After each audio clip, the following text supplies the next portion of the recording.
nasa Moraita. And after Moraita, pupunta na sila doon sa EDSA People Power.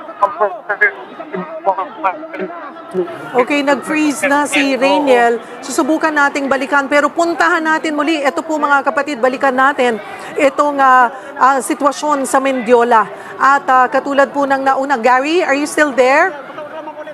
Yes, nandito pa rin po. Nandito pa rin po. So far, ano ang update? Kasi nga, 'di ba? Natibag na. O yan na, may nakikita na tayong mga dinampot ng kapisan. Pero nakakapag-regroup ba, Gary, itong mga anti-riot police?